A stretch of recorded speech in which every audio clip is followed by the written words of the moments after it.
माननीय रक्षा मंत्री राजनाथ जी ने कहा कि आज मैं यहां पर लंबे समय के बाद आया हूं।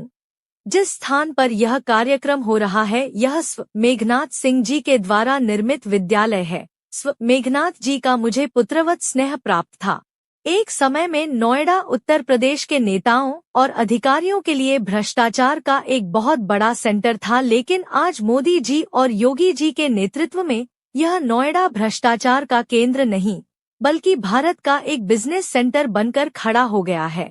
यहाँ जिस तरह से अपराधियों का खौफ था, माफियाओं का राज था, लेकिन यह सब बीते दिनों की बातें हो गई। आज केवल उत्तर प्रदेश में नहीं पूरे हिंदुस्तान में यदि कोई जगह पर्यटन और बेहतर कानून व्यवस्था के लिए जाना जाता है तो हमारा यह नोएडा जाना जाता है। अपने संबोधन में जेवर एयरपोर्ट को लेकर कहा कि मुझे याद है जब मैं उस 0% का मुख्यमंत्री था तो जेवर एयरपोर्ट का प्रस्ताव लेकर मैं भारत सरकार के पास गया था।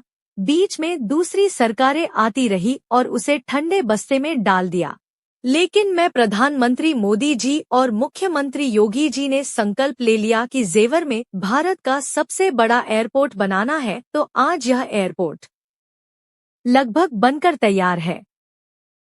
अब एक बात शुरू कर दिया।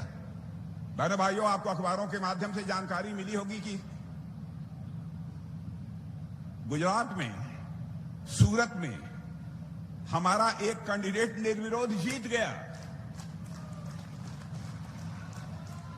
भारतीय जनता पार्टी के जीतने का सिलसिला प्रारंभ हो गया है और कांग्रेस के लोग और दूसरी राजनीतिक पार्टियां कह रही हैं यह लोकतंत्र के लिए खतरा है।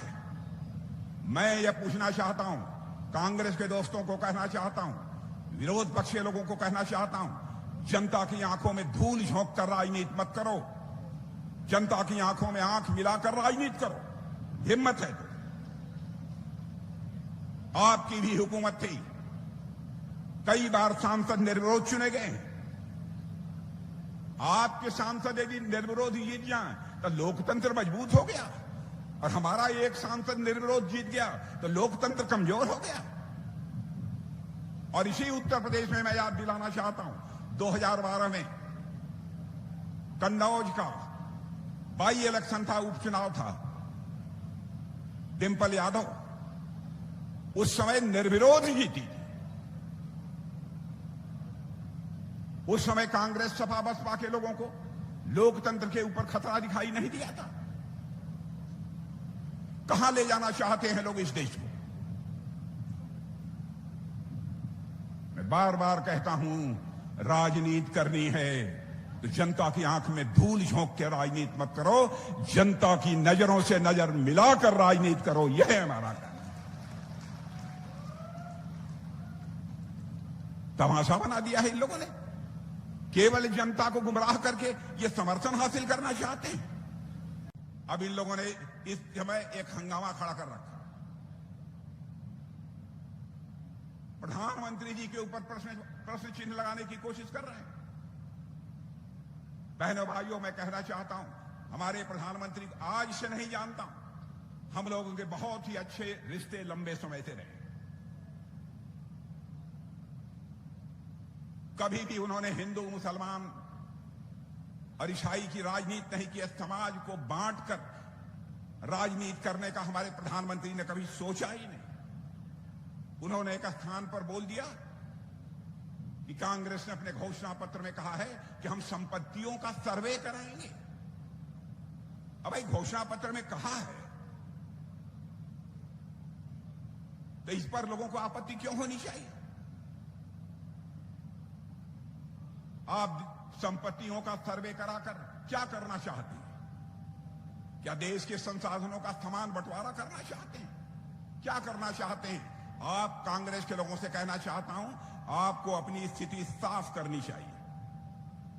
डॉक्टर मनमोहन सिंह जी भारत के प्रधानमंत्री थे। डॉक्टर मनमोहन सिंह जी की मैं आज भी इज्जत करता हूं, उनके प्रति मेरे मन में सम्मान है। मेरे बहनों भाई,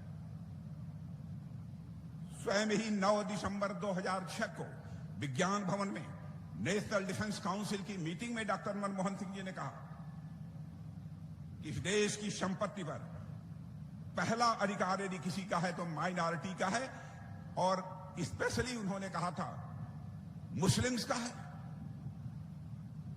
बहनों भाइयों, देश में जो भी संपत्ति है, जो भी संसाधन है, सबका समान अधिकार होना चाहिए। यह उन्होंने कहा था, हम लोगों ने नहीं कहा। अब यह प्रधानमंत्री जी ने कह दिया तो उसको लेकर इन लोगों ने हंगामा खड़ा कर दिया। और मैं यह भी बताना चाहता हूं, इसी कांग्रेस की गवर्नमेंट ने कई कमीशन बनाए थे। उन कमीशन ने अपनी रिपोर्ट में अपनी संस्तुति दी थी कि 27% जो ओबीसी का रिजर्वेशन है, उसमें 6% मुस्लिम्स का होना चाहिए और 2% माइनॉरिटीज का रिजर्वेशन होना चाहिए। यह कमीशन हम लोगों ने नहीं बनाया था। और बात बहुत आगे तक बढ़ गई कि शेड्यूल कास्ट का यदि कोई धर्म परिवर्तन करता है तो शेड्यूल कास्ट के धर्म परिवर्तन के बावजूद उसको रिजर्वेशन मिलना चाहिए। इतना ही नहीं, जामिया मिलिया यूनिवर्सिटी और अलीगढ़ यूनिवर्सिटी में एससी का और एसटी का, शेड्यूल कास्ट शेड्यूल ट्राइब का इन लोगों ने रिजर्वेशन समाप्त कर दिया। हिंदू मुसलमान के आधार पर बराबर देश को बांटकर इन लोगों ने सरकार बनाई है। बहनों भाइयों, भारतीय जनता पार्टी जाति, पंथ, मजहब, हिंदू मुसलमान ईसाई के आधार पर बांटकर हम देश को नहीं बनाना चाहते, बल्कि हम सबको साथ रखकर देश को विश्व का महान देश बनाना चाहते हैं। ये लोग क्या कर रहे हैं? होंगे, लेकिन डॉक्टर महेश शर्मा अपने क्षेत्र का विकास करने के लिए मंत्रियों को बहुत परेशान करते हैं। इसलिए मेरे बहनों भाइयों, फिर से यदि मोदी जी को भारत का प्रधानमंत्री बनाना है, लक्ष्य यही होना चाहिए कि भारत का मस्तक दुनिया में कौन प्रधानमंत्री ऊंचा कर सकता है। यदि उसे प्रधानमंत्री भारत का बनाना है तो 1,00,000, 2,00,000, 3,00,000, 4,00,000 वोटों से नहीं, 5,00,000 से अधिक वोटों से डॉक्टर महेश शर्मा को जीतकर भारत की संसद में पहुंचना चाहिए। यह मैं आपसे अपील। सम्मानित क्षेत्रवासियों, 26 अप्रैल शुक्रवार लोकतंत्र का महापर्व। वोट आपका अधिकार भी है और वोट आपका कर्तव्य भी। नरेंद्र मोदी जी को तीसरी बार प्रधानमंत्री बनाने में एक वोट आपका भी हो, गर्व महसूस होना चाहिए। विकसित भारत के संकल्प को जिस प्रधानमंत्री नरेंद्र मोदी जी ने लिया है, उसकी मजबूती के लिए आपके सहयोग, आपके प्यार का एक वोट देश को नई ऊंचाइयों तक ले जाएगा। मोदी और योगी की जोड़ी देश और प्रदेश उत्तर प्रदेश में नया इतिहास लिख रही है। यह चुनाव भारत के भविष्य का चुनाव है। यह चुनाव वास्तव में दिशा तय करेगा कि आने वाले 50 वर्षों में देश किस दिशा में चलेगा, और उसकी नींव, मजबूत नींव रखी है आपके यशस्वी प्रधानमंत्री नरेंद्र मोदी जी ने। आइए उनके हाथ मजबूत करें, वोट अवश्य डालें। आपका आशीर्वाद, आपका प्रेम, स्नेह मुझे मिलता रहा है, इस बार भी मिलेगा। इस आशा के साथ मैं आपको धन्यवाद देता हूं।